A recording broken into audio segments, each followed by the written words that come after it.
अपने बेटे को समझाओ, ऐसे ही लड़के आगे चलकर चोर, डाकू, गुंडे, बदमाश बनते हैं। तुम्हारी पत्नी उसे बिगाड़ कर रख। बच्चों, आज मैं ननिल विलोचन शर्मा द्वारा रचित कहानी जो 20 के दांत है उसको एनिमेशन वीडियो के माध्यम से बताने जा रहा हूँ। ये रही हमारी नई गाड़ी, कैसी लगी? बहुत सुंदर है जी, रंग भी अच्छा है। चलो कदम पे देखती है। सेन साहब की 5 लड़कियां हैं, सीमा, रजनी, आलो, शेफाली और आरती। ये पांचों लड़कियां तहजीब और तहजीब की जीती जागती मूरत है। क्यों? क्योंकि ये वही करती है जो इनके पिताजी बताएं, यानी एक तरह से ये कठपुतली है।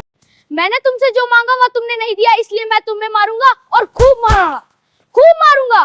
है सेन साहब का लड़का खोखा, जो जीवन और घर दोनों के मामले में अपवाद है। जीवन के मामले में इसलिए जब माता पिता को कोई उम्मीद नहीं था तब इसका जन्म हुआ, और घर के मामले में इसलिए अपवाद है कि पांचों लड़कियों के लिए अलग नियम है और खोखा के लिए घर में अलग नियम है। इसी उम्र में खोखा अपने से बड़े बड़े नौकरों पर भी हाथ छोड़ देता है, वो भी बिना वजह के। खोखा बार बार गाड़ी को तोड़फोड़ करते रहता है। इससे सेन साहब और उनकी पत्नी को लगता है कि खोखा में इंजीनियर बनने का लक्षण है। यह सेन साहब का किरानी गिरधर लाल, जो उन्हीं के फैक्ट्री में किरानी है और उन्हीं के अढ़ाते में रहता है, तथा ये लड़का जो है वो गिरधर लाल का बेटा मदन है, जो बहुत निर्भीक और निडर है। ये स्वाभिमानी भी है।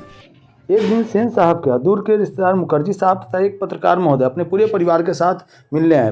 पत्रकार महोदय के बच्चे बड़े प्रतिभाशाली मालूम होते थे। इस पर मुखर्जी साहब ने पत्रकार महोदय से पूछा कि आप अपने बच्चे को क्या बनाना चाहेंगे। पत्रकार महोदय कुछ बोलते उससे पहले ही सेन साहब कहने लगे, मैं अपने बेटे को इंजीनियर बनाने वाला हूँ, और बनाने वाला क्या हूँ, मैं अभी से उसे इंजीनियर बना रहा हूँ। मुखर्जी साहब ने फिर दोबारा पत्रकार महोदय से पूछा, आप बताइए आप अपने बच्चे को क्या बनाने वाले हैं। इस बात पर पत्रकार महोदय ने कहा, मैं चाहता हूँ कि वो जेंटलमैन जरूर बने, और जो कुछ बने वो उसका काम है, उसे पूरी आजादी रहेगी।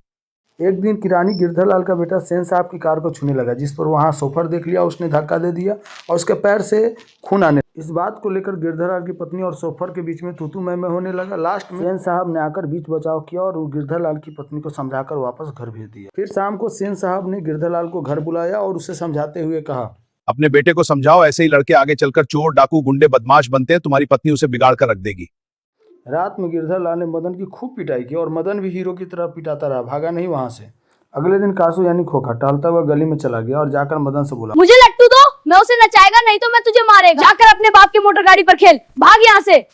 लेखक यहाँ कहते हैं कि हंस जो है कौवे के जमात में शामिल होने के लिए लग गया। जो घर का कुत्ता है वो गली का कुत्ता बनने के लिए तैयार हो गया।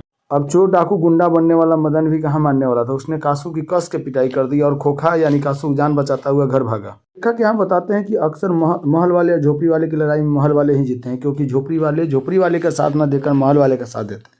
चूंकि यह बच्चों की लड़ाई थी, इसलिए बच्चों ने न मदन का साथ दिया न ही खोखा का, और वे चुपचाप दर्शक बनकर देखते रहे। अगले दिन से साहब ने गिरधर लाल को बुलाया, कहा कि तुम्हें अब यहाँ रहने की जरूरत नहीं है, तुम रूम खाली कर देना और अपना तनख्वाह ऑफिस से ले जाना। मदन लेट से घर पहुंचा, चूंकि उसे पता है कि आज उसे बहुत पिटाई लगी। लेकिन जैसे ही उसके पिता गिरधर लाल ने उसे देखा, उसे गले लगा लिया और शाबाशी देते हुए कहा, वाह बेटा, जिस काम को मैं जीवन भर नहीं कर सका उस काम को तूने कर दिया। तूने खोखा के दो दांत तोड़ डाले, शाबाश बेटा शाबाश।